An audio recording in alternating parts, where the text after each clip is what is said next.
Good evening at the start of another week, and welcome indeed to the show. It's great to have all of you with us tonight. Around 50 Grand Bahama police officers living in police-assisted homes recently received eviction notices from the Commissioner of Police, Shanton Olds. And now, Free National Movement leader Michael Pintard claims that some of these officers have been living in police housing facilities for around 10 years, while adding that the Minister of National Security, his team, should have a, quote, have a heart and recant the eviction notices that were originally sent. Well, the Minister of National Security has responded with a strong statement, setting indeed the record straight. And of course, our Shane Stubbs of our Northern Service has more on this tonight. The Ministry of National Security should immediately withdraw that letter so that they are able to address what will be a housing crisis for officers. That's Opposition Leader the Honorable Michael Pintard in a press conference addressing the police housing issue. But tonight the minister is firing back. Through a statement released yesterday evening, Minister Munro says Michael Pintard's reckless and misleading statements on police housing show a clear disregard for facts and a willingness to politicize a routine administrative matter.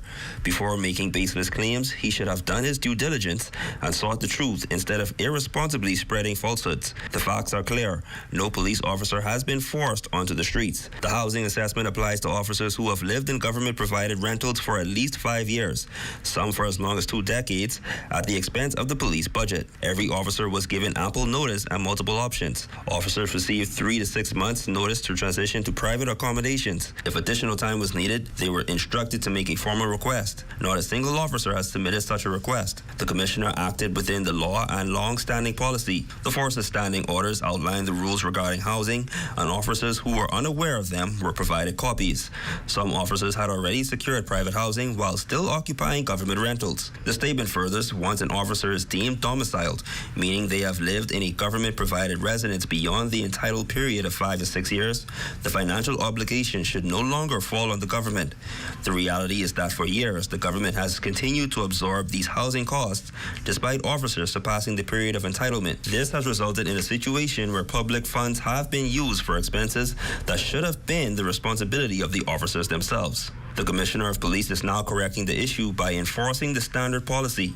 Once an officer is deemed domiciled, they must either assume responsibility for their housing costs or relocate. Officers have been given 6 months to make their arrangements. The government has also forgiven the financial obligations that officers should have assumed long ago, a move that underscores fairness, not hardship. Unlike my predecessor, I will not interfere with the independent administration of the Royal Bahamas Police Force. The statement continues, it is very clear that the Free National Movement does not respect the independence of the Royal Bahamas Police Force or the office of the Commissioner. Instead of consulting or seeking to understand the matter, they resort to making foolish and irresponsible commentary. Pintard's decision to ignore the facts proves that his goal was never to advocate for the officers, but rather to manufacture controversy for political gain. This kind of reckless behavior from the leader of the opposition is not just irresponsible, it is dishonest. The government remains committed to ensuring that public resources are used fairly and effectively while supporting the men and women of the Royal Bahamas Police Force. We will not be distracted by political gamesmanship, nor will we allow misinformation to go unchallenged. For the Bahamas Tonight, the Northern Edition, I'm Shane Stubbs. All right, thanks a lot, Shane. That statement pretty much sums it all up, and the concern that many people are facing tonight as to whether or not there was a legitimate claim there, or whether it was just pontificating, politicizing, grandstanding. Tonight we'll have more on this story from the country's Foreign Affairs Minister. It's going to be one of the things we put to him as well, indeed, as the chairman of the party, and find out exactly his take on this whole ordeal. We've got several questions also we want to pitch to him tonight. Dominating national headlines is, of course, the U.S. government's threat to revoke visas of officials who engage Cuban medical professionals. I'm sure he should have something interesting to say about that. And that basically the entire Caribbean by far, obviously, on this matter. But regional leaders, they're pushing back on those threats. Of course, we have to talk about our diplomatic relations around the globe as well. That's important to get a picture of tonight. And then, of course, like we said, we're going to do a little bit of politics tonight as well. Now, the Bahamas Trade Commission's chairman, Barry Griffin, is also here tonight to clarify why the high cost of living and what they're doing to address it, the upcoming 5% value-added tax rate on groceries, the price comparison, and opportunities for entrepreneurs and young people. So it's going to be a very interesting and high impact show tonight with information. Got a lot to talk about. When the rundown comes back, we're going to jump right into our conversation. At this desk, the Minister of Foreign Affairs will be here to take those questions for you. You're watching the rundown on the ZNS Network. We're back after this. Stay close.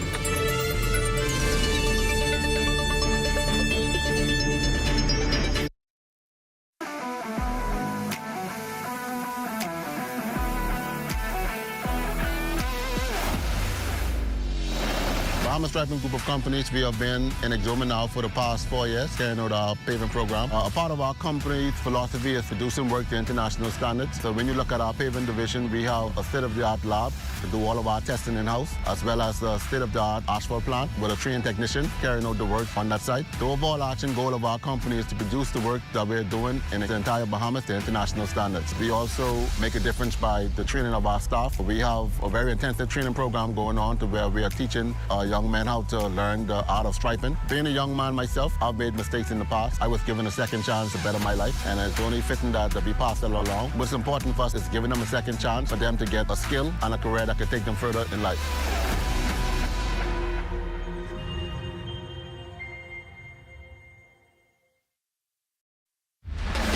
Planning the execution of a newscast is serious business. From the assignment to the concept of the story, everything has to be precise, on point, always. The Bahamas Tonight, the National Report, is your trusted news service. We get it right the first time. Our preparation for you each night is done with care, knowing that our voices will reach you on 700 islands and keys with unquestionable accuracy. It gives me great pleasure each night to say, welcome to the Bahamas Tonight, the National Report. I'm your national anchor, Mukesh Lapinder.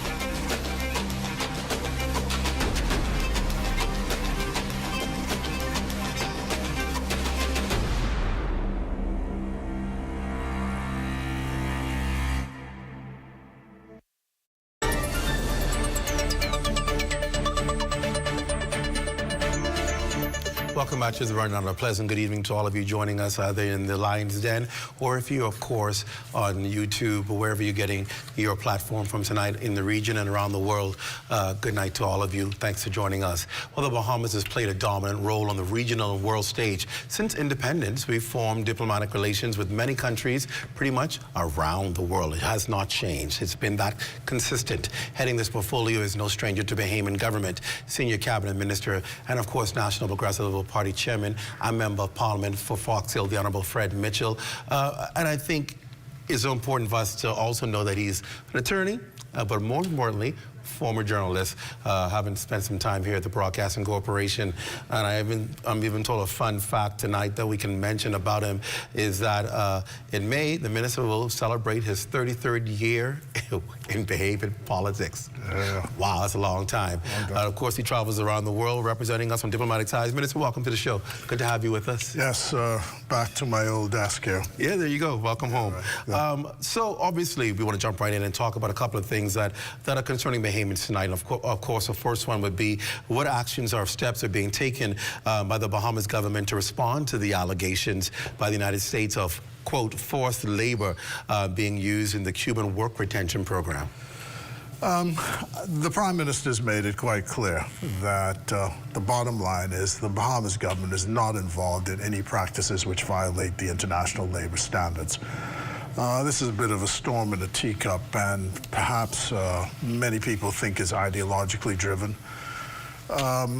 You know, U.S. visa policies are what they are, and as I've said, many Bahamians complain to us about the way they're treated at the U.S. Embassy. They complain about the decisions.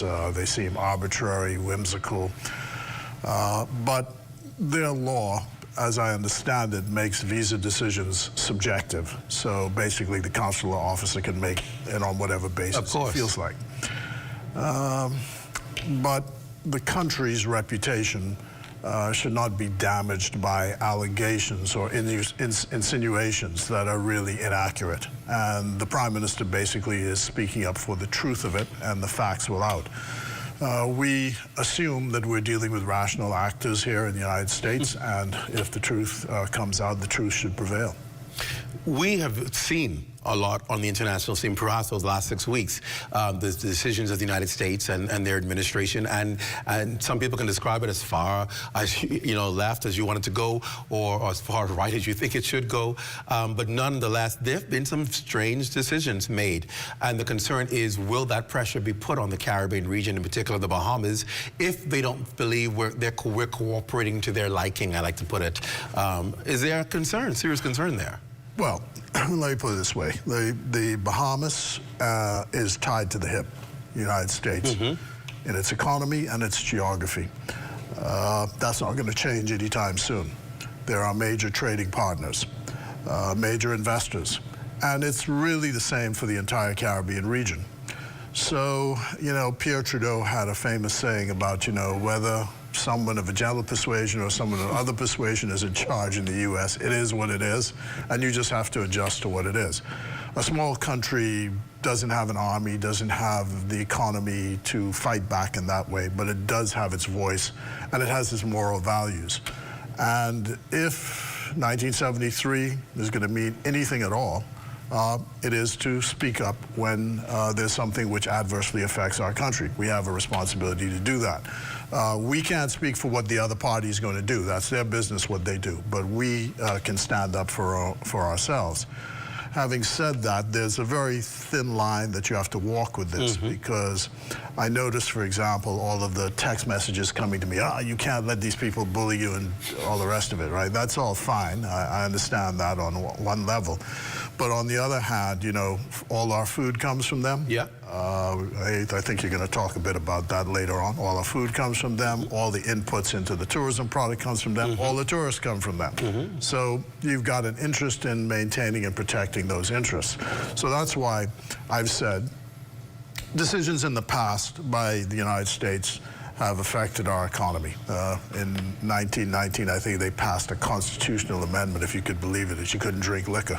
But that caused a huge boom in our country. And then at one point, we had access to their markets as farmers. That's how Sidney Poitier got born in the United States. And then they shut the market, so you couldn't go into the United States with the produce. So there are ups and downs in the relationship. The smaller country is not in a position to dictate terms, but the assumption always is that you're dealing with rational actors. That's the presumption. It may be rebuttable, but you're dealing with responsible, rational actors, and that the truth and the facts will out. We have familial ties with them, we have close economic ties with them, and there's no reason to believe that they would deliberately disrupt those ties, a nation and nations that are their friends. That's the assumption we're going to proceed on. That's how it's worked out in the past, and that's how we expect it'll work out this time. Initially, when the Trump administration took office, there was this kind of push for the Bahamas to take illegal migrants, whether there was concerns as to whether they were actual Bahamians or we were just being asked to take them. And there was this, well, we need you to cooperate. Where are we with that? This was a proposition that was floated by the Biden administration before the present administration took over, and the Prime Minister was quite clear that was not acceptable to us, and it's still not acceptable to us. I think where there's a bit of a problem is that, in this country you get citizenship by descent, not by birth. Correct. So that means your parents have to be Bahamian in order to claim Bahamian citizenship.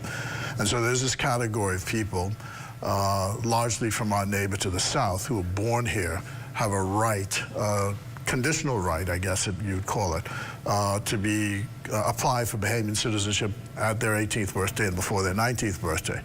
Now, many of them have left the country as children, gone to the States, and run into trouble. And in the past, the United States has tried to deport them back to the Bahamas, which is the country where they were born. And we said, well, no, they're not citizens of the Bahamas, so they have to go back to their country of citizenship. That arose again this time, and our position is the same. As a question of law, we are obliged to accept anyone who's a Bahamian citizen, and anyone who's not has to go to their country of origin. Is there a need to review this Cuban program?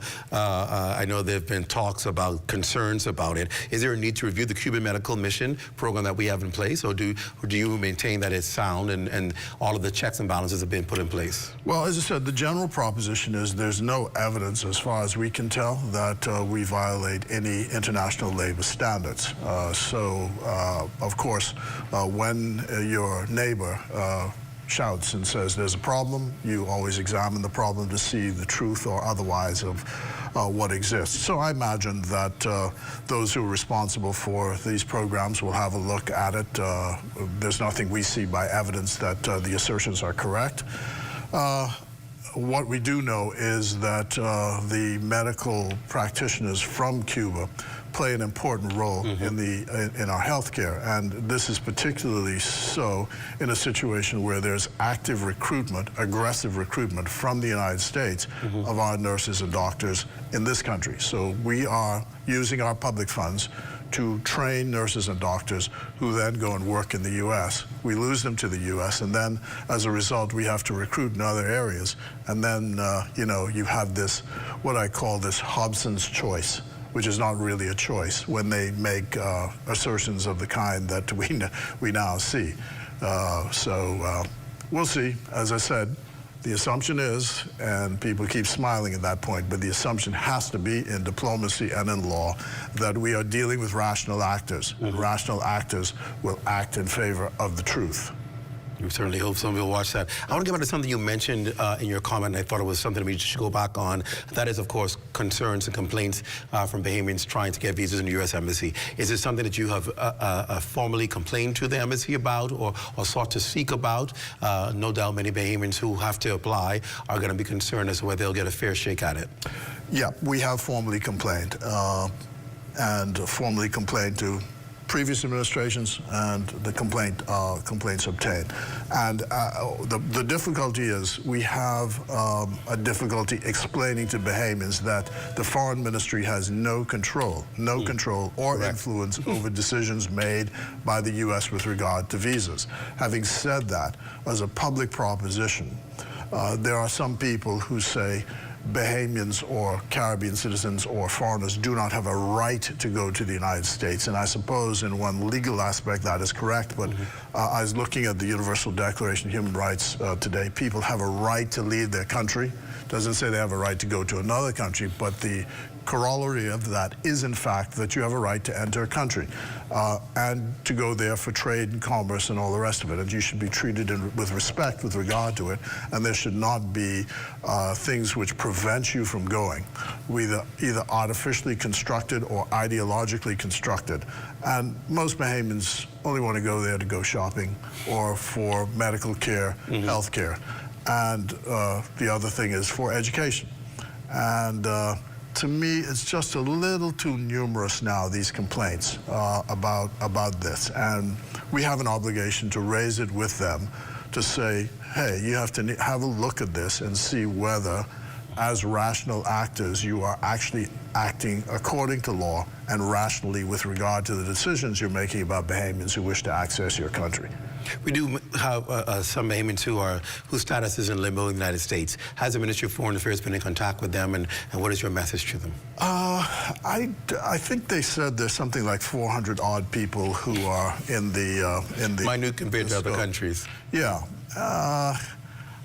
I'm not sure. No one has actually sent out a distress signal as such, but you know that people are. There are some people who are actually in the custody of ICE, which is the body which is responsible for the deportations, and we try to move those along as smoothly as possible. All right. Thank you so much, Minister. We're going to take a break. When we come back, we'll talk about some things in the local front, the other portfolio, your other hat. Stay with us. You're watching The Rundown with the Minister of Foreign Affairs. We come back, we'll talk to him about his portfolio. He's chairman of the PLP. We're back after this, folks.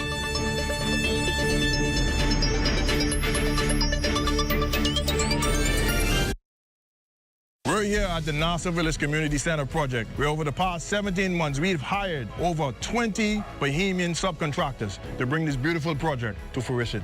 I've been living in Nassau Village for more than 19 years, and to see a project like this bring great joy and pride to me. This state-of-the-art multi-purpose community center will serve as a crime-fighting initiative in the community, also help with the education of our kids in this community, and a hurricane shelter. Yeah, and it also shows what we as Bahamians can achieve when we work hand in hand with each other. We have the technical know-how, and we can pretty much deliver on any project here in the Bahamas or in the world. Bahamas Striping, a Bahamian company, they prove that they believe in Bahamians. Based on the outcome of this project, I don't think they're disappointed in giving a small person an opportunity to do a job such as this. The more opportunity they get, the more opportunity we will get.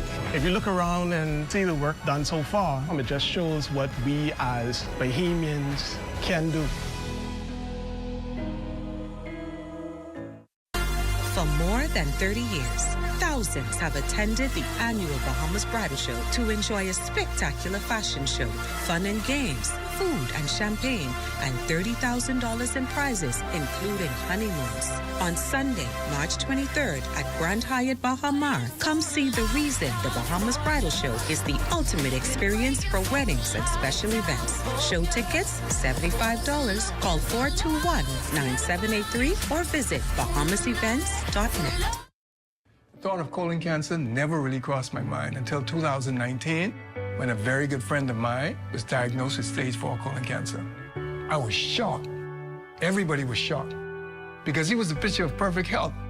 He was young, athletic, successful, and full of life. Many of us are still in disbelief. I started to question my own health because if it happened to him, surely it could happen to me. Then came the fear, the anxiety, and everything else in between. Facing your own mortality is very sobering. But for me, I decided right then to have a colonoscopy, and I'm glad I did. Colon cancer is the third most common cancer diagnosed in Bahamian men and women. Fortunately, almost all colon cancers are preventable. A colonoscopy or some other appropriate form of colon cancer screening is recommended for everyone over the age of 45. During a colonoscopy, we can detect and remove colon polyps that may grow and later become colon cancers. Don't wait until you develop symptoms, such as blood in your stool, abdominal pain, a significant change in your bowel habits, or unintentional weight loss. These may all be indications of a severe problem that requires immediate attention. If you're over the age of 45 or have any of those symptoms, talk to your doctor about the benefits of colon cancer screening today.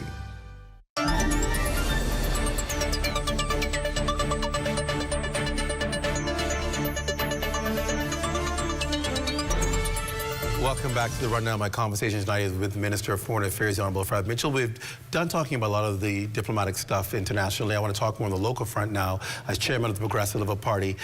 Minister, we played at the top of this show a story yesterday with the opposition Free National Movement holding a press conference to cry shame on, they call the government, for eviction notices that were issued by the Commissioner of Police for persons who are living in I guess, police housing in Grand Bahama.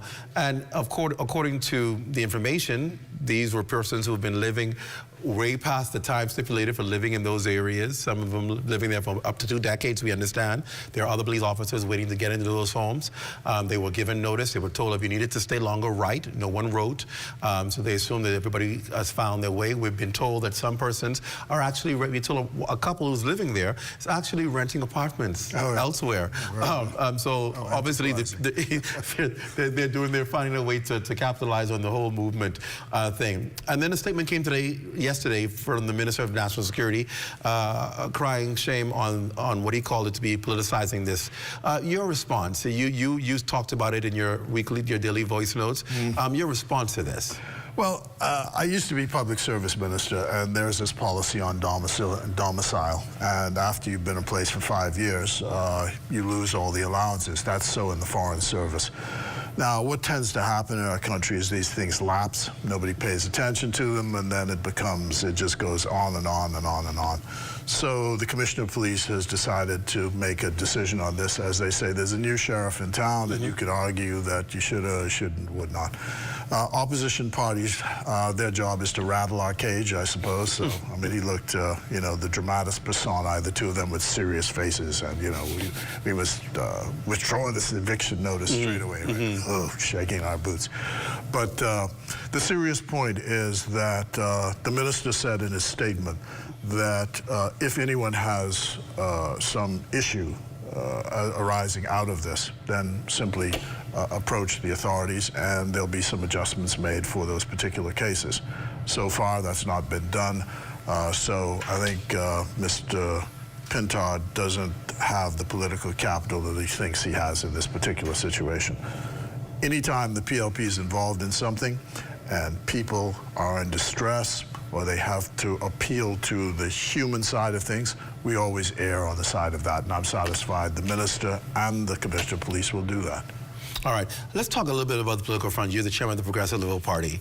What is the Progressive Liberal Party? What are some of the checks and balances you're putting in place now as you prepare to go to elections next year that you think the party must do in order to prepare itself for the election season?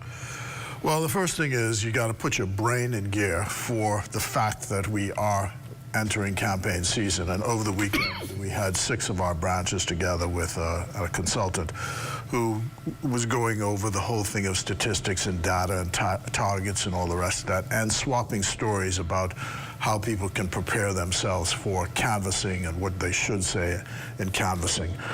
This is part of an ongoing review that we've had over the last year, constituency by constituency, member of parliament by member of parliament, to have an assessment of where we are in fact. It's very easy to be in government and forget the fundamentals, which is that you need to be in contact with people, because this is a people business. We have small constituencies, so there's no reason why you can't be in touch with electors at least once during the term. Patrick Manning, when he's Prime Minister in Trinidad, used to mandate that members of Parliament would have one day where they did nothing else but see constituents in their constituency offices. So the deal is to get everybody cranked up into that mode again, and to understand that, you know, this is a people business. This is also put money on the ground business. This is, you know, getting yourself organized with statistics and data, because election is coming. Will the Progressive Liberal Party run the same candidates again? I can't speak to that. As the chairman of the party, my role now is to make sure everybody is kept together. We don't have candidates as such. We have members of parliament who sit in seats. All of them, as far as I'm aware, have been given their marching orders to keep the troops together, and all of them are doing that insofar as I can tell.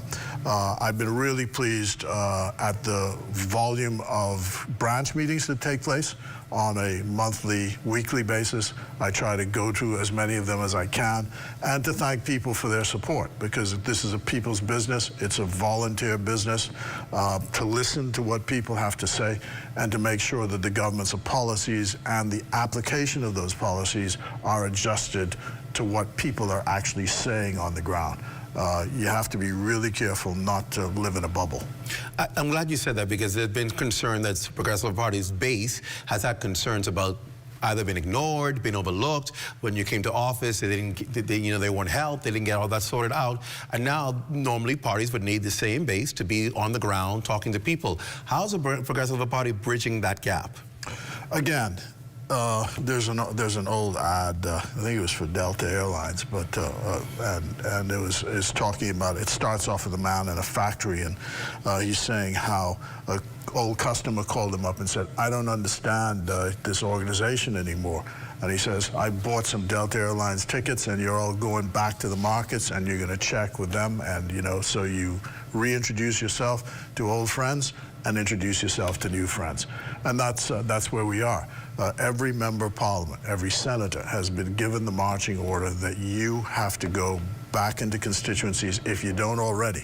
You have to hold regular branch meetings. This is like church, you know, every Sunday. So every month the branch has to meet and you get a chance to swap stories and everybody understands where we are, and we have to work toward that goal. And the goal is not because we are so crazy for power, because power, of course, is important. And you can only do things for people if you have power. But the fact is the country is better served if the Progressive Liberal Party has another term, because you need the continuity. I was saying this morning that continuity is a big thing for me because people keep complaining about crime, for example. And we know that the long-term, the way to deal with solving the crime problems is actually long-term. And, you know, democracy being what it is, you know, thank God for that. But the fact is that we've been back and forth, 5 years here, 5 years there. And every time the Free National Movement comes in, they cancel the social programs that we've been engaged in to our detriment. And then they complain that crime is out of hand, or so they say.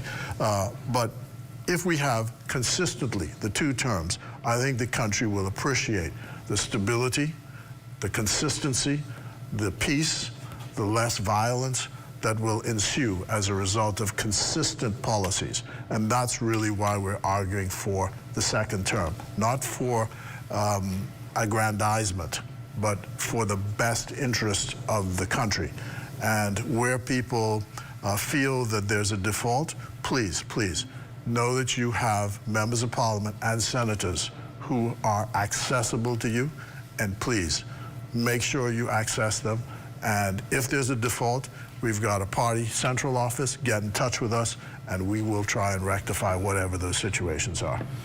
There have been some challenges, obviously, with Grand Bahama, getting the Grand Lacaille Hotel sold, getting the airport up and running with new partnership, and of course, the dispute going on with the Grand Bahama Port Authority.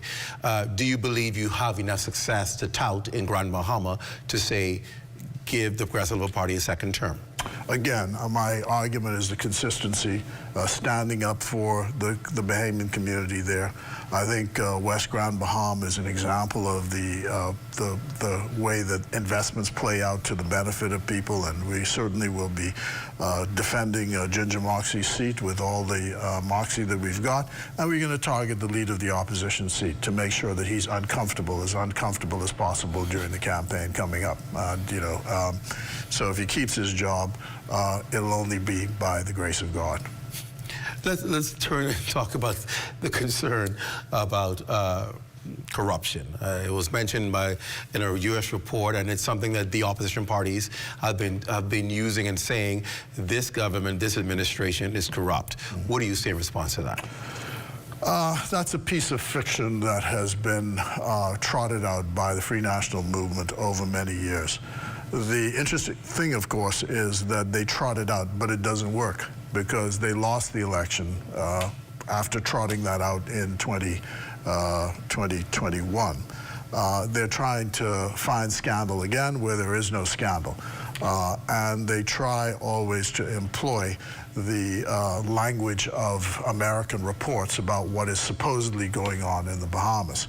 As far as we know, these cases have nothing to do with institutional corruption, this case that they keep touting in the United States. And, of course, you have their own president of the United States saying that the district that issued the indictments is itself corrupt. So, I mean, I don't know what you know. Anyway, that aside. But the fact is that when you go and look at the history, if you deal with the UBP, there's real corruption there, you know, self-dealing, paying themselves consultancy fees from the Grand Bahama Port Authority, and then their successes with the Free National Movement. And if you go back to what happened in 1977 when Pinling got rid of, let's see, 6 or 7 of them for various corruption allegations, some of them were charged before the courts. So, you know, if you want to play that game, you can. What you know is that every time there's an allegation of corruption against the Progressive Liberal Party, it's thoroughly investigated and dealt with one way or the other. And so there's nothing that says that the Progressive Liberal Party, or that can prove that the Progressive Liberal Party is a corrupt organization. In fact, it is the nation-building organization. It is the the political party that builds the Commonwealth of the Bahamas. And what they're trying to use now is this Procurement Act, which the Free National Movement passed in a rush before the last election. And when that matter was debated in the House and in the Senate, we said, look, we support this only to this extent, that it preserves the right for single source procurement. And why is that?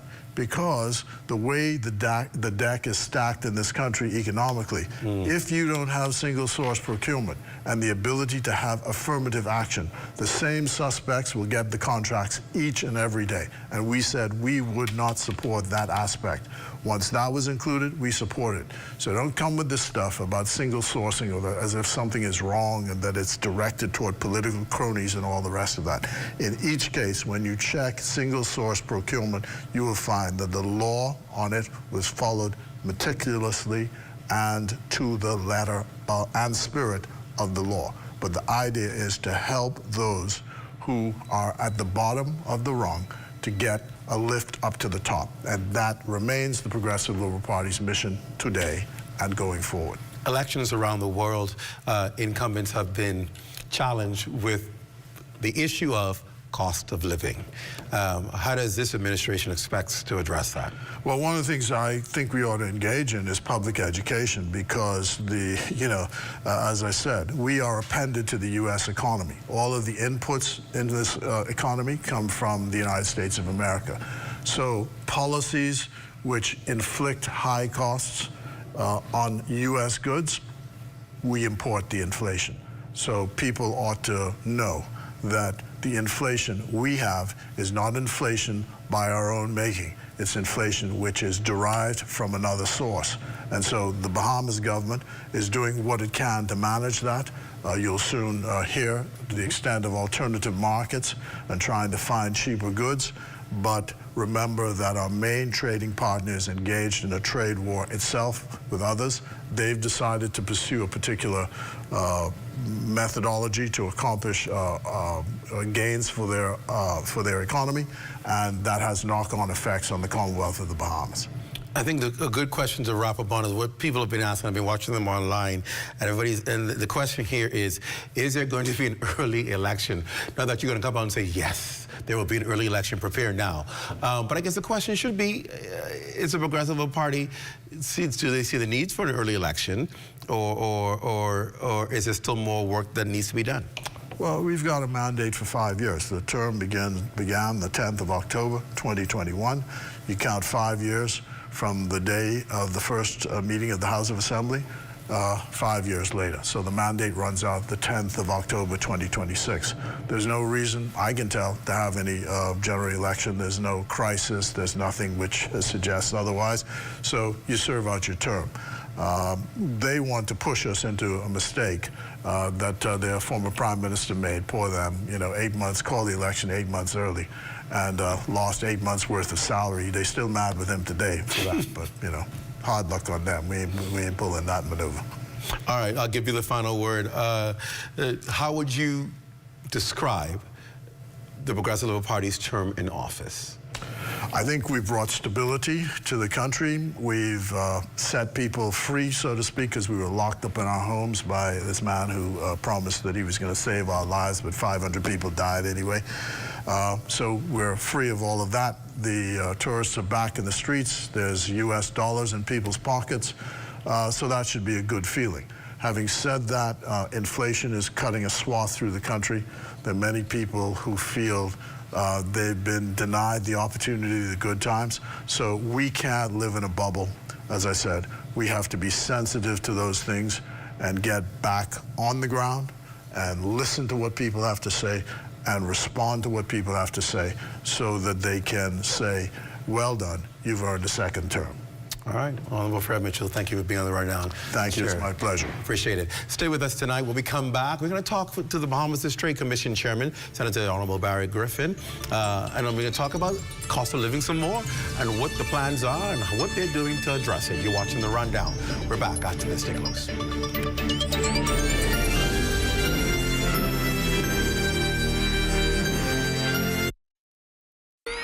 Let's go.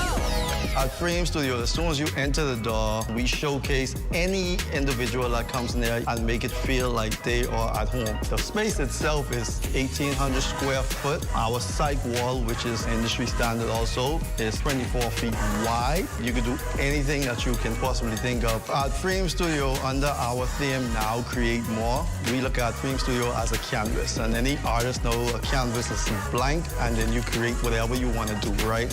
So we have where you could rent tools. We even have workstations that people could rent out. To anyone inspiring to do what I've done, or what my colleagues have done, or any other journey, I would say to you, don't be afraid. The worst someone can actually tell you is no. So if you have a vision, you have an idea, not everyone will get it. But if you believe in your vision, you believe in your idea, I say go wholeheartedly at it. For more information about the Creative Entrepreneurs Initiative and the Crafting the Bahamas workshops, email info@sbdcbahamas.com or call us at 461-7232.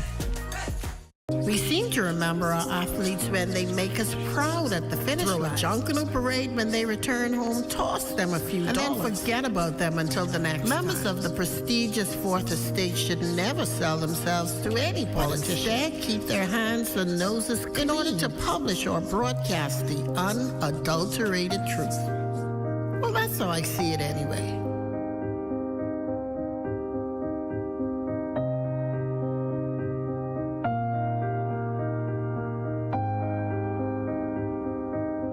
Read as I see it, exclusively at cnnsbahamas.com. New articles premiere on Mondays at 9 a.m.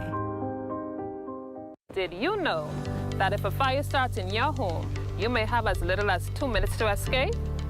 Keep your family and home safe with these few fire safety preparation and prevention tips. Ensure that your home has working smoke detectors. They will alert you if there is smoke and fire in your home. Install a smoke detector on every level of your home, inside each bedroom and outside each sleeping area. Test smoke detectors every month and change the batteries every 6 months. Home fires can spread rapidly and every second counts. Create an escape plan and practice it with everyone in your home. Make sure everyone can safely escape in less than 2 minutes. Keep escape routes as clutter-free as possible so no one trips or falls on the way out during an emergency. In addition to smoke detectors, fire extinguishers is an important device to have on hand. To use a fire extinguisher, remember the acronym PASS. Pull the pin, aim the nozzle, squeeze the handle, and sweep from side to side at the base of the fire. We must all do our parts to ensure that our families and homes are safe in the event a fire occurs. On behalf of the Commissioner of Police, the Director of Fire Services, and all officers of the fire department, let's work together to help prevent fires, because fire safety is everyone's responsibility, and the life you save may be your own.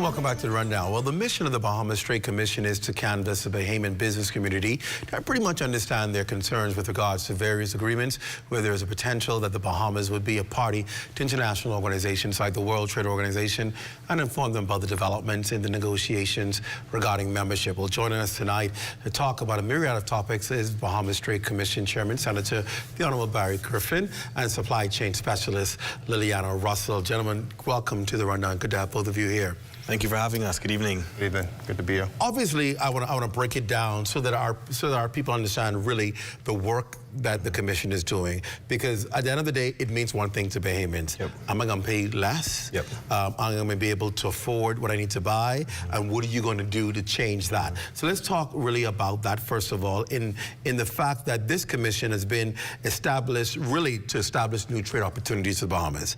Right about now, when you're seeing a lot of things going on in the U.S. and with cost, it makes you wonder, well, this could be the breakthrough right here. Talk a bit about that first. So under this administration, administration, this is perhaps the most active the Bahamas Trade Commission has ever been. Wow. And so what this Prime Minister has done, he saw the issues with trade that were pending because of inflation, supply chain issues, the war in Ukraine that happened very early on in our term, and he mandated the Trade Commission to be at the forefront of the cost of living issue in the Bahamas. The reality is that the cost of living in the Bahamas is astronomical. We've been in the top 20 highest cost countries in the world for over the last 20 years. So this isn't something new, but Bahamians are feeling the pinch more because inflation is high.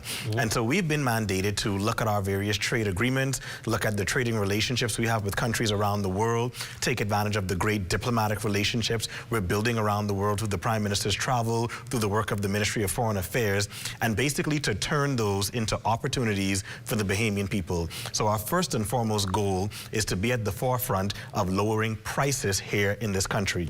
And so we have embarked on a national trade diversification program in which we are using these great relationships we have around the world to get the best prices of goods from around the world. So we've seen it with the cost of eggs dropping drastically. So that was a direct intervention by the Commission. And so that was SuperValue's response to the calls from the Commission to diversify their trade. And that's what you want. You want people to be able to take the bull by the horn for themselves and do the same thing. And so that's what we're doing. It's a two-pronged strategy. One, we're simply promoting to the private sector to say, hey, look at these different supply chain opportunities, diversification opportunities, businesses that are able to do it on their own, like the SuperValues and the larger companies, we say do it. But we also have a specific government program in which we work with supply chain experts like Mr. Russell and his company, where we pair small and medium-sized businesses with companies like his to import goods from around the world. So smaller companies may not have the resources or the know-how to do it, and so we've brought in the experts who are on the ground already helping Bahamian businesses to import products, and we pair them with these companies. So let's bring you into the conversation, because tell us what exactly specifically do you do in this regard? Well, in this regard, Clint, well, good evening, Bahamas. My name is Liliana Russell again. So in this regard, what Russell and Russell do is we are a supply chain and logistics company, right? So we source products through all over the world. You know, we've been working through alternative markets for like 2-3 years now. So with this particular initiative that the senator rolled out, it was God sent. You know, because we've harnessed relationships from like 3-4 years ago throughout Central America, South America, China, Europe, Eastern Europe. You know, so you know, we've harnessed relationships from building supply companies, textile companies, cleaning product, assortment of different products. So what we are doing, there are several things that we're doing, several exciting initiatives that we have planned. Over the next 2 to 3 weeks, the existing customers that we have right now, along with new customers, we'll be rolling out a Zoom gathering, Zoom call, where we will be introducing suppliers, right? And what we're going to do is we're going to educate the local retailers, the local wholesalers, in terms of who the vendors are, that the potential vendors that they'll be working with in the South American region that we're working with right now. Some companies want to know, okay, what's the history behind the company? What's the history behind the product that we're getting? Because you know, we saw what happened with the eggs, right? There's a lot of questions behind the eggs. So what we want to do is we want to give you the science behind it. So if there's any questions that you have, right, you can ask in that meeting. Yeah. So we're doing that in the next 2 to 3 weeks. That makes a whole lot of sense. And then what we're also doing as well is we're streamlining the procurement process in terms of creating an app, a procurement app, right? Because what we know for a fact, with our experience purchasing in alternative markets outside of America, is there's a communication barrier, right? That's one challenge. Of course. A lot of Bahamians are receptive to purchasing outside of America into different regions, right? But the question is, okay, if I go to Brazil or if I go to Colombia or Costa Rica, the prices are good, but the next question is, how do I get the products out? And then how do I read the products? How do I read the product? In Spanish. Exactly. How do I read the product? Yeah. And then, right, exactly. So that's where we come in, right? So we streamline that process. We already have the suppliers, right? We create the app, we put the product on the app, convert that into English, and the price is on the app as well, right? So yeah, so the Trade Commission is busy working with Russell & Russell as well as a few other companies that have reaches into Africa. We're working with a Bahamian company that's bringing products from Africa. Wow. We're working with companies that are bringing products from the Caribbean. So we're looking into Jamaica, Trinidad for snack food products, for sauces and seasonings that Bahamians love and are used to, all as an alternative to the U.S. market. As Minister Mitchell would have said, the U.S. is our strongest and most dominant trading partner, and that's not going to change anytime soon. However, to ease the burden of the cost of living on Bahamians and also to protect our supply chain and national security, it's important to diversify so that when there are fluctuations and disruptions in the market, we already have great relationships with other sources where we can get products. So we're very excited to be working on these initiatives. So I'll tell you, so tell me how's that working? Because Bahamians seem to be people hung up on name brand. You know, we want a certain kind of product. Matter of fact, we call some name brands the product. Correct. You know, thinking that that's what it is. We say, I need to go buy some Mahatma rice rather than rice. You know, I need to go buy some Milo. You know, these are all brands, right? So Bahamians like brands. Are we seeing now Bahamians moving away from what they traditionally grew up seeing as the product and saying, I'm willing to try something else if it's more economical? So it's very interesting. We've been doing polling of the Bahamian people. We have lots of polling where we speak to consumers, and what consumers are telling us is that things are so expensive right now that they're willing to try. And again, we've seen that with the eggs. A lot of people questioned where are they from, but as soon as they got that sort of a surety that these products are safe, they came into the country legitimately, Super Value shelves absolutely sold out almost immediately. Yeah, because they're now back to the expensive $13, $7 eggs. Well, $10 now. Exactly. So now we need new shipments, and so that's actually great. The proprietors of Super Value actually said in a newspaper statement that it was a great gamble. They took a gamble on it, and it succeeded. And so what we're finding is that different people are willing to try different products. So you may not want to try a particular product and stick to your brand, but I may be willing to try a different brand for that product. And so the reality is what we're trying to do to the market right now is to bring variety and options. So your favorite brand will still be there. If you only drink MacArthur's milk or you only want Mahatma rice, it's still going to be there. However, if you are willing to try what they call an off-brand sort of different product, it will be there as well. And so we want to bring that variety so that really and truly it's putting the power into the hands of the consumer. You get to choose where you want to save money or where you're perhaps willing to spend a little bit more for a brand that you are more familiar with. And the other thing I'll quickly say as well, many of the brands that we're used to from the U.S. are actually non-American brands. They're just sold in the U.S. Or the U.S. does sort of value added to give you the product. So for example, Bahamians are very familiar with the Goya brand, lots of canned goods. That's a Dominican company that also does stuff in Puerto Rico. They are heavily in the U.S. market, and so we buy those products from the U.S. thinking that it's an American product when it's actually not. We can go straight to the Dominican Republic, straight to Puerto Rico, and get those products directly here to the Bahamas.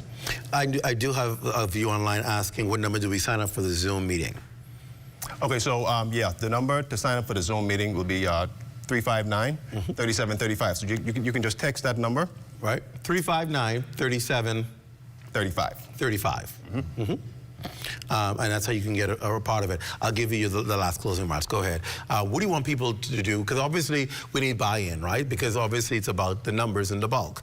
What do you want to say to the Bahamian people regarding, obviously, very strong and powerful initiatives to reduce the cost of living, but it requires people to actually participate, or else you won't see the movement.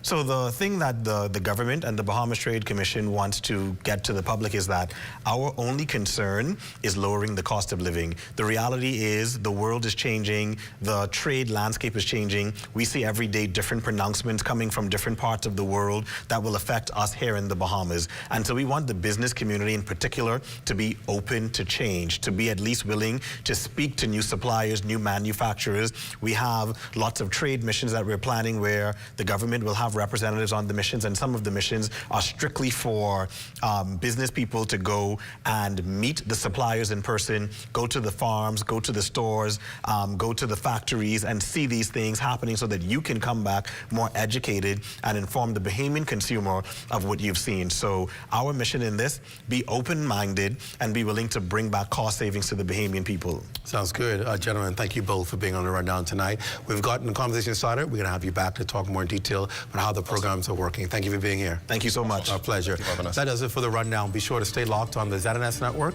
The Bahamas tonight at 11. It's the final newscast in the country with the latest news and information with Royston Jones. He's right over there in the building, right over there in the newsroom, getting ready for the 11 o'clock news. For all of us here at ZNS, I'm Clint Watson. Thanks for joining us. Good night.